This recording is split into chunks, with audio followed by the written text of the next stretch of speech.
This is an application to demolish both 41 Pleasant Street and 41A Pleasant Street, two buildings on the same lot. This is 41 Pleasant Street, is the, Chandra, could you give that a little kick so, Give it a kick. so the left side of the image, yeah, just turn it to the, move it to the right, like This? a little more. This? The whole cart. Yeah, perfect. That's good. Okay. So this is 41 Pleasant Street. This is 41A Pleasant Street. 41 Pleasant Street was built in 1870 as a 2.5-story side hall, 3-bay house. It was in 1889, the entire house was raised one floor, and a store was built under it that extends further into the back of the lot. And in 1909, 41A Pleasant Street was built in the side yard. This is the location at the at the intersection of River Street and Pleasant Street. This is a public park. Central Square is up here. There's Western Avenue running across the top of the view. It's a long, a narrow 5,300 square foot lot. The house has basically 0 setbacks on the south side, and the store has a 0 setback on the north side, and both buildings are right on the sidewalk. There's no curb cut. There's simply a passageway between that led to some sheds and a stable in the backyard, which is no longer present. The area was subdivided. It was owned, or it was part of the Soden farm in the 18th century. The Dana family acquired the farm, subdivided it in the beginning in the 1840s, and the first construction were these houses just below. This is this house we're looking at. These buildings, several of these went up in 1844, but this north part of that property was kept off the market until 1865. Then in 1870, it was sold to a man named Adolphus Freer, who was an Englishman. The person was born in 1836, came to America in 1856, was a teacher at first, and then established a hardware and crockery business in Boston, on Cambridge Street. And having married in 1865 and 1870, put up this 2.5-story 3-bay house with a bay window on the front on his new lot in Cambridgeport. The view on the right is current up through 1962, and it shows the footprint of the original house and the footprint of the store. Reads here as an addition to the front of the house, but in fact the store runs right under the house back to that point. And then the new 1909 store in red, because it's brick, the yellow conveys wood frame, a 1-story shed, which I'm not sure is still extant, and then some other sheds and stables in the back. So Adolphus Freer maintained his hardware store in Cambridge, on Cambridge Street in Boston until 1889, when he raised the house to accommodate a new store. Apparently gave up the Boston store at the same time and continued selling hardware and crockery in his new establishment, living upstairs, where hopefully his 5 daughters didn't get nosebleeds from the altitude, as their bedrooms were raised. They gave them all a different perspective on the neighborhood. Frere's claim to fame, such as it is that he invented a powder, cleaning powder, which he called Cutaclean, and established a stock company to manufacture it. And the building permits for the period talk about this being the site of the factory, 41 Pleasant Street being the site of the factory for the manufacturer of Futacoin. I'm not sure how much space they actually needed to create these. This was apparently a compound of vegetable powders that was never specified. In any event, the company was sold to a firm in Bath, Maine, who marketed it with the graphics you see on the tin on the right. The Freers moved to Randolph, Massachusetts, and rented the property. They moved, I think, in 1898, moved to Randolph, Mass, and he rented the property. It became a grocery store. His store became a grocery store, and then in 1908, Louis Furman, who had been a peddler, bought the establishment, opened his own grocery store, and in 1909 built the one-story building next door that you see in this 1968 photograph. This is the 1909 building. This is 1889. In the 1960s, they were still both operated as storefronts. A variety of stores occupied these spaces through the 1920s and 30s. The one on the left was an A&P grocery store, one of several dozen neighborhood A&Ps in that period. The one on the right became a tire repair shop, a TV repair shop, a used furniture store, an antique store, and so on. The storefront on the left was filled in as an apartment. I think in the 1970s, the storefront on the right still is intact with its plate glass windows. So my recommendation is that the complexes of buildings are significant for their role in the economic and social history of Cambridge. And I recommend that the commission hear testimony about the replacement building and from the neighbors before finding whether or not it should be perfectly preserved. Thank you. Let's deal with the significance first. Do we have that light back on, please? Any questions by Charlie, by the members of the commission concerning the significance? Any questions from members of the public or comments with respect to the significance of the structure? If not, yes, would you identify yourself?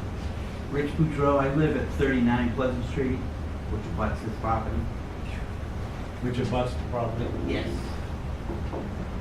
Any There were two questions? stores there at one time, you're saying? Pardon? There were two stores there at one time? Charlie? Yes.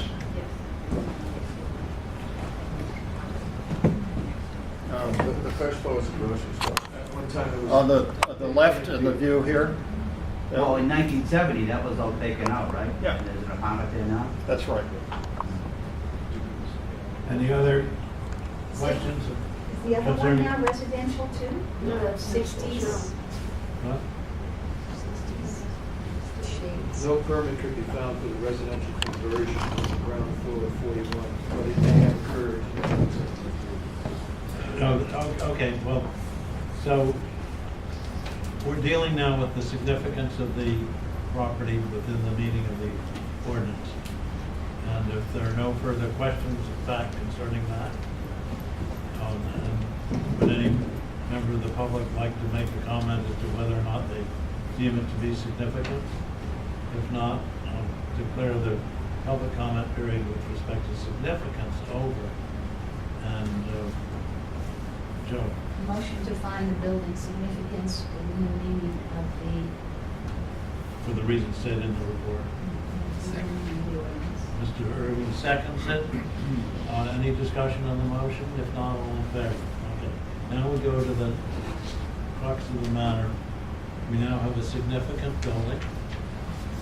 And the question is, do we find it preferably preserved so that there's a 6-month delay or not? And as I mentioned before, in order to make that determination, we need to consider what would replace the significant building if it does not have the 6 months delay. So, The owner's here. Good. Good evening. Yeah. I'm Mark Wiswatson and Patrick Barrett. Patrick Barrett, the owner. and Mark, speak up because we have air conditioning. Okay, gotcha. Maybe we don't need the air conditioning. So, I think I'm going to start with, the proposal is to, as Charlie said, the vertigo part of this. The house has the existing house has various challenges.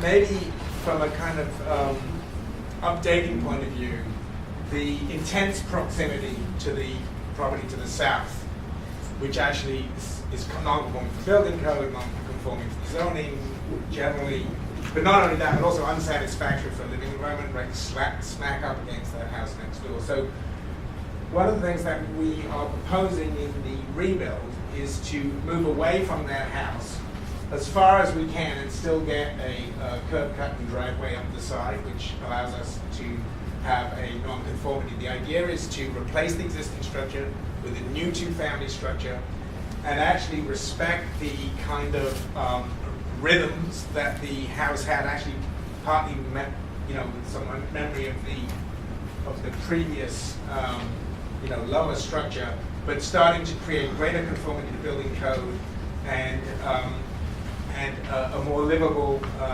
structure that also has off-street parking. So that's how you get the site plan. What I did here is just outline in green the new structure, and what you can see, this is just over the assessor's map right here.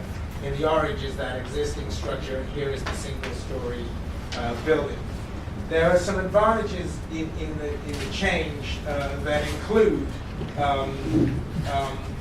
the very tight conditions of the driveway. Let's move you back a little bit, and you can stand on this side, Yeah, sounds good. I'll just keep it up. so the public can see. So going back over there, that green line represents the new structure, and the old structure is in the assessor's orange. And there's various decks and things at the back. And actually, many of the features that kind of appear in the original, we looked at saving the original structure, and there were lots of challenges. So actually, lots of things that appear in the new structure are elements that kind of appear in the old structure, including a deck at the front, a deck at the back.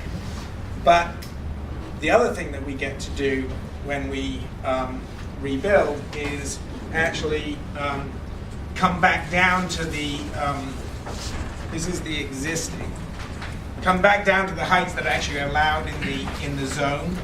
So instead of a 4-story structure, we're a 3-story structure. And so when you look here, you're looking at the front elevation, the side elevation, and here's that 1-story structure in front. Of the new building or the old? This is all old building. You're seeing that it's 1, 2, 3, 3.5, let's call it. We're front, right side, rear, and left side, and here's that one that's smack up against the next door structure. One of the things that's happening is that the new building is the size that it is. It's similar in size. I think a tiny bit smaller than the It's existing. about 400 square feet smaller. Smaller. But it's a story less, and actually one of the things that's happening, and you'll notice that it's a mansard, is that partly by trying not to increase the footprint, get it to sit on the site in a similar way urbanistically that the houses sort of behave along the street. We actually switched to a mansard roof because we actually trying to get the square footage into that configuration. It really helps us get that without forcing all the gables. We actually did a design with all the gables, and it's really unsuccessful. We switched back to the mansard. We sort of went back around. So what we're showing here, and I'm going to go back through, and maybe I'm going to actually put this, might hide it, yes. So I'm actually going to put these simultaneously.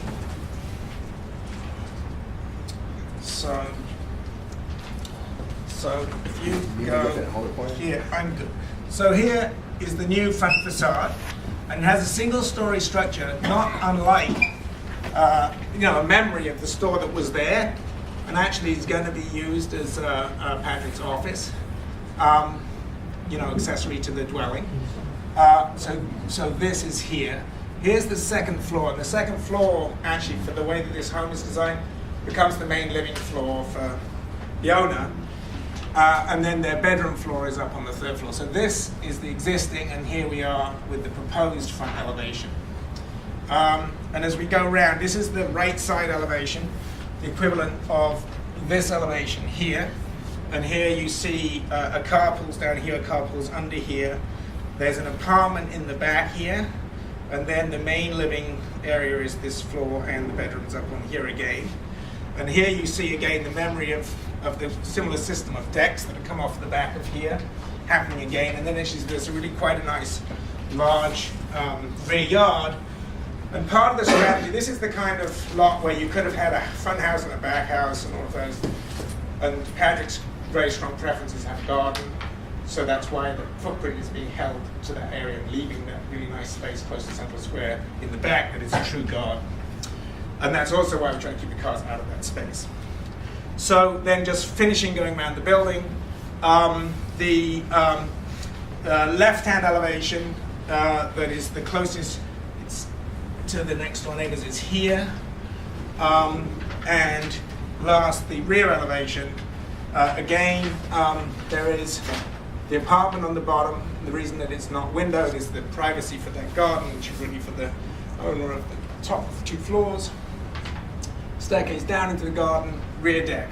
So basically, the desire is to provide a it's a long, narrow lot, but it's to provide a house that behaves very much like a typical Cambridge house, presents to the street in an elegant way, provides a great home on the second and third floor, which is a little bit out of the bustle of Central Square, a quiet apartment in the rear, conforming for parking, dimensionally conforming for square footage, height, and rear yard setback. The front yard setback repeats the proximity to the street. The left side setback increases, becomes code compliant for the building code, and the parking is achieved. So that's the proposed new structure, replacement structure. You need zoning relief for this? We need the zoning relief. We're actually trying to understand exactly what zoning relief we need based on what was already there. But we certainly need a special permit for the way the driveway is configured closer to the neighbor's driveway. And Patrick's been talking to that neighbor. They have a tight situation with their driveway as well. And maybe we need the front and left side setback relief as well. We're trying to figure that out with the easier. The majority of the ISD. nonconformities have been reduced or removed. I'm sorry? The majority of the nonconformities are reduced or removed. The only ones that move are the front setback and Left side. the left side. So at the most, we don't know if we need all of these. It's front, left side, and that parking, because the parking, once it becomes a new structure, you're not allowed to be right up to the fence, so you have to get relief. It's a special permit, actually, not a variance. Chandra? I'm just a little bit confused about the ground floor level, Yep, first floor, street floor level. yep. It's a commercial, it's going to be your office, Yes. and it extends all the way through. No. No. Now let me go through that. Garage Let me go through that. There's a garage. Yeah, very much so. Separated. So Oh. here's that accessory office space. Okay. And here's carport. Okay. And then here's the first floor unit now. So this space is roughly 400 square feet. Gotcha. That's a 2-car garage. This is a one carport. Yeah, one car here and one car here. One car on grade and one car here. Joe? I think it was mentioned that you don't already have a curb cut, so you would in addition need to seek a curb cut, Yes. which is not something you mentioned. Oh, beg your pardon. Yes. So that's and Patrick is. In my work with inspectional services, they had asked me to go through this process first, to determine whether or not it was going to be, relevant to get done. Sure. So Patrick, as part of that curb cut process, has, to go through the process with the neighbors and has, I think, spoken to pretty much everybody. On River Well, Street. I've been operating out of the office space, the commercial space is there now. It's, as you know, it's been multiple things over the past decades. But I put drawings of my plans in the window for anyone who wants to come by to take a look at it. I've also, I don't know, my wife and I plan on living here, so I wanted to get neighbors anyway, so I sent out the curb cut applications, the first thing I did. And so far, I think I submitted in my packet there.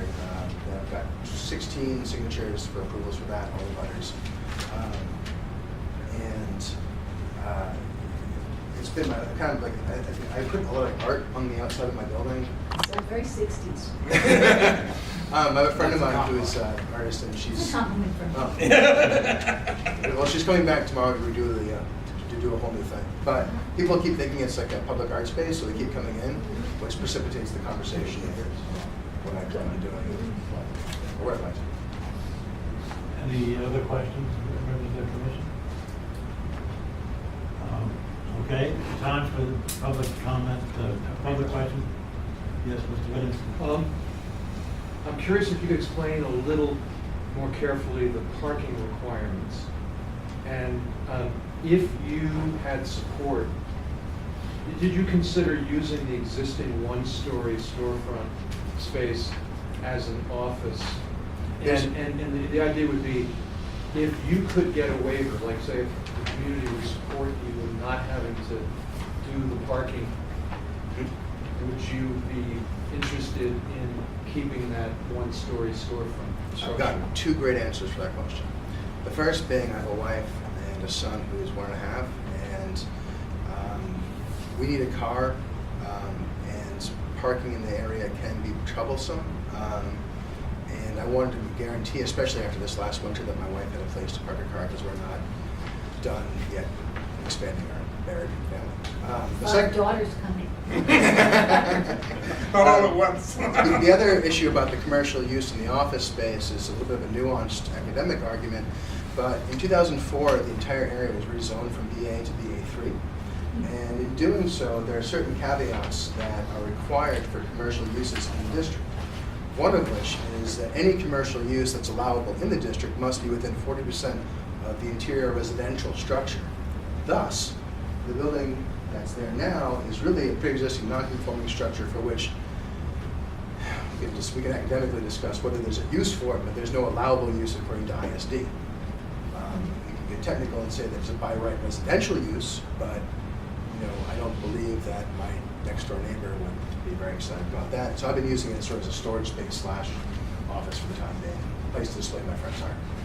So I would need a variance to keep that as an office.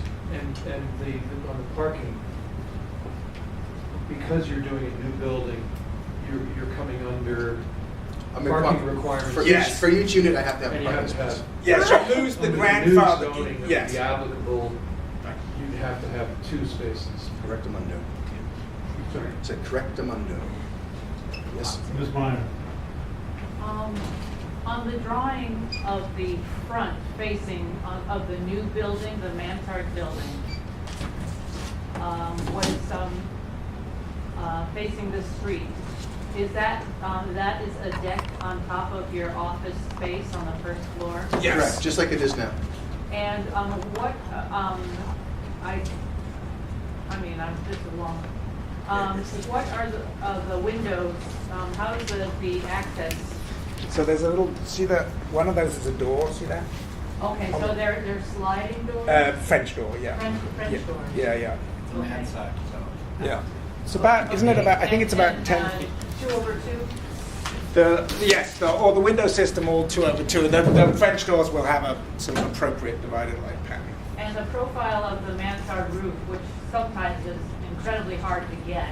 Yes. Have you studied other profiles of mansard roofs around to get the proportion correct? Yeah, this one With is. the windows and the dormers? Yeah, this one is, well, the dormers are drawn as the very old-fashioned dormer where the window is virtually the entire dormer. The roof that's modeled on 8 Hilliard. So you know, in terms of its pitch and sweep, it's not as elegant as 8 Hilliard. But basically, we did look at that, and because I know Mantons can be pretty fearsome, so we're trying to get it to feel elegant. Does the BZA's dormer guidelines impact the design? Does not regard, you know, it's interesting. First of all, we don't come under that as the 3-story structure. It's not a dormer addition in that way. It's actually interesting that you say that, because in a way, I don't think they apply to the dormer provisions to Manton. And it wouldn't come into play. Although I do know the BZA is very, very much likes, if you do have to go to the BZA, they like your dormers to comply with the guidelines. They're very respectful of the Commission's recommendations on dormers, but I don't think it applies. Just a follow-up question. It's a difficult situation. You want access to your deck. Problem with French doors or any kind of fenestration like that makes in a historical building, makes it look like a plate glass window. And sometimes it's incongruous to what the intent is of the building. So that's something to be careful of as well, unless you want to put mullions. That's what we usually try and find, a mullion layout that suits the 2/2, the relatively big pane size, Right. which the type of window that we use will allow us to lay those out. Not just, you know, the 9-light window that you buy Right. as a standard. So help it heal into the building. Thank you. Yes, sir, in the back. My name is Rich Boudreau. I'm the abutter for this property at 39 Pleasant Street. My wife and I have lived there for 20 years. I'm all for this project. Patrick has been very upfront with me from day one. The existing store, he said it was built in 1889. 1909. 1904. It's 100 years old, and once in a while I'll come home and I'll find a brick in my driveway. Not only is it falling down, it is settled where the back corner, all the rain from that roof goes into my backyard. It's just old and settled. You may think of it significant, I just think of it as old. But anyways, Pat's been very upfront with me about it. I like his designs. I think it's gonna fit better. I believe the overall height is coming down 7 feet, That's coming down about 4.5 to 5 feet. so. And anyway. you're to the north of them, Yes, my driveway plus the UV Power that's been there forever. right? So that's Mrs. Robinson was a previous owner, and they've had a dozen or so failed attempts in that store to use it, but I approve it, So you get more light out of definitely. Yeah. it. Any other questions or comments, Mr. Taylor? Yes, just a question of whether or not, in fact, the 1909 storefronts are not unattractive. Have you considered the possibility of taking one or the other of those and installing it as the office facade on the ground street level as a partial preservation effort? So you're suggesting the facade of that building, apply it to the commercial? Just or- the window Yes. system. There was We a actually, photograph that I think Yeah. was shown. we didn't look at that. Well, I've been having a lot of fun with the windows that I have now that are in the office space. I would like to be able to continue the fun I've been having. I'm not sure that, Is that too bad? I guess it's on 41A now, Yeah. or is the Oh. old facade under Oh. the new facade? Here's what they did. They took the old facade from the store, they completely got rid of it, they walled it up, but the stoop that went into the store is actually in the living room. They just covered it over with, it looked like pieces of plywood that were sort of mashed together and sort of feathered out. I found that about 2 months into it, so I started stepping on a strange hard spot. So I guess the only feasibility would be to take the facade of 41A and install it as the facade of your new building. For the accessory office space, I'd have no particular problem with that whatsoever. Yeah, we didn't actually look at that, We were, It's right here. for this section here, it's not a difficult task. It would be a way of maintaining Yeah. the streetscape in a recall of what was Yeah, before. we could look at that. Yeah. like to? Yes, Catherine Boudreau. As far as the facade at 41A, it's rotted. It's just very much rotted. And as far as the significance, I'd also like to say, I was there when they re-sided the house with the vinyl siding. Beneath that vinyl siding, as you see in a lot of the area in Riverside and Cambridgeport, the houses are leaning, they're settled, and it hides a multitude of sins. And we saw it before they put the siding up, and the house was falling down. And we were very concerned about it. So, and I was very skeptical about all of this because I don't like to see these grandiose buildings and 5 condos and townhouses. And I'm very pleased with the design that he's come up with, which surprises myself. Mr. Williams? Well, first of all, if you go to the staff report, there is a picture from 1969, black and white picture from 1969 that does show what I gather was when there was still a storefront before it got covered up, and I don't know if that might help in thinking about, that idea. I have to say that I do like the kind of quirkiness of the one-story existing former storefront, while at the same time I appreciate the desirability of having a place where you can park a car. So I don't know what else to say about that. If there were another way to deal with the cars and think about a preservation of this, and but again, mindful that there's other problems with it, might be interesting. First place I lived in Cambridge, I first moved to Cambridge permanently in 1971, and shortly after started living at 33 Pleasant Street, and that was in 1972, 73, I guess. And just want to add a few comments to enhance the history. Back then, right across the street in the Flatiron Building was, I think, still the famous, at the time, Red Bookstore, which then subsequently moved to what became Keezer's further down River Street, and then eventually became Lucy Parsons. Some of you may remember Lucy Parsons from the controversial fight over the Holmes building. Lucy Parsons still exists over in Jamaica Plain. There's a history that talks about the Red Bookstore at the Lucy Parsons website, and there's also a little bit of a history in a Harvard Crimson article from 1983 when the Red Book was finally being pushed out to make way for Keezer's. Back then, the FBI visited the neighborhood regularly. There was people spray painted on walls in the neighborhood, "Free Cameron Bishop." None of us could quite figure out exactly who Cameron Bishop was, except there was an allegation of some power lines having been down somewhere in Colorado. And our downstairs neighbor at 33 Pleasant Street moved out suddenly, and a month later the FBI came knocking, asking, well, where was Cameron Bishop? Nobody quite was sure, but that's probably who had been living downstairs from us. On the other side of 41 is where Partners in Health were first founded. That's Paul Farmer, who's since become quite well known, and his co-founder of Partners in Health, Jim Kim, is now the director of the World Bank. I remember going to parties in the early days of Partners in Health right next door.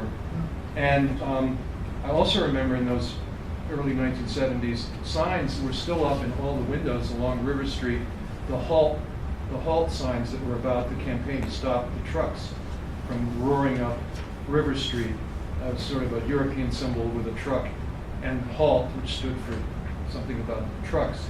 Now, the hazardous cargo issue has never been fully solved for River Street, unfortunately.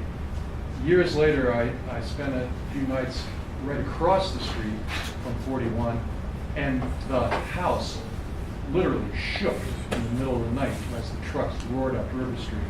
Still does. Still does. So, good luck I don't know if while you're redoing this, you may want to take a look at some mitigation, foundation mitigation work to lessen the impact of those trucks. And I think you've lived there for several years. feel for anybody who This lives. location? I currently live at 234 Broadway. I've only been in the office space. The whole design of the house puts the accessory office space at the forefront and puts the first floor unit way back. Part of my thinking had to deal exactly with that. On Broadway, where I am now, due to reality, budget, and time constraints, my bedroom faces Broadway, and fortunately now immune to the sound of vehicles. But I'd like to reduce that in this site. Master bedroom with this design is back. Yeah, all bedrooms in the back. So my last recollection from living at 33 is that one night I was woken up in the middle of the night and looked out the bay window on the second floor and saw two young white males carrying a cigarette vending machine down the sidewalk, which they had removed from what is now River Gods in the middle of the night, back when this very, very elderly couple still owned that little bar on the corner there. Anyway, just. I miss old Cambridge. The old Cambridge. Where was that, the cigarette machine heist? Went about 1972, 73. Okay. So the property is significant. It is, yeah. In many ways. Yes, sir.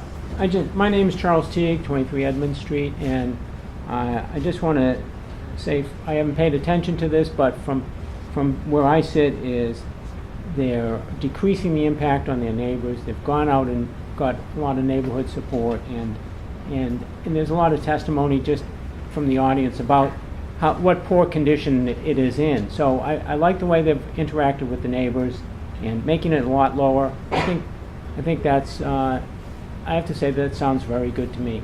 Thank you. If no further comment from the public, other than the letters we have, I'll declare the public testimony period over. Yeah, two letters in support, one from Bob Woodbury, one from, can't read this, 90 River Street. They own the Cambridge Grill across the street. Okay. I eat a lot of those. Yeah. And another letter from Allison Crump, who lives around the corner on Kennard Street, refers to the Greek Revival House to the left that the commission actually preserved in a demolition case many, many years ago, and hopes for a new structure that will be sensitive to its context. Would this structure be sensitive to this context, do you think? I think so. Chandra? I guess I was going to say this before this man said it, but I think this is a case where I'm very happy to see that neighbors are involved, have been involved in I'm supportive. The design is not atrocious and huge, which was so nice. Damning with faint praise. But no, I just like the modesty of it, and also that you're preserving the commercial space. I think that's kind of a neat feature of your design. You fit right into this building. I think it's a great job. Joe? I was interested in Mr. Taylor's idea and donated my materials so that they could have an idea, you can have an idea what in fact it looked like before the deterioration. And I think it's an interesting possibility to retain that if in fact that is how you're going to use the space and whether it would in fact be welcoming. I would be inclined to make a motion to approve as submitted, but I would like to reserve the possibility that if they were interested in looking at that historic facade, that they'd be able to bring that to the staff. It would be a replication, obviously, rather than a... Right, it sounds like it can't be... Excision. Right. that a motion? There are slight differences between the two. So, That's my, Joe, yes, I, I gather your motion is that we find the not preferably existing preserved. significant building not preferably preserved in the context of the proposed drawing, or an alternative to be approved by the staff, which replicates the 41A storefront as a part of the new structure. Is it the 41A or the 41? I think you mean the. I think it's 41. It's actually the Which is the one 41. story? The one on the right. The one on the left or the one on the right? No, The one that was part of the house. Yes, 41, that's 41. 41. Right, yeah, yeah. 41A is the one story. So that's your motion. Yes. What is the motion again? I'm sorry. To find the significant building not preferably preserved in the context of the proposed replacement building, with authority in the staff to approve a refinement of the proposed replacement that reflects or replicates the existing storefront at 41. Pay attention. There's a lot going on. Kidding. Are you sure So you want is that your 41 and motion? not That is my 41A? motion. But, And I think Mr. Irving seconded it. Is that our, Yes, he did. is there a second? I did. Yes. All right. Any discussion on the motion? All in favor? Congratulations. Thank you very much. I don't know. Now,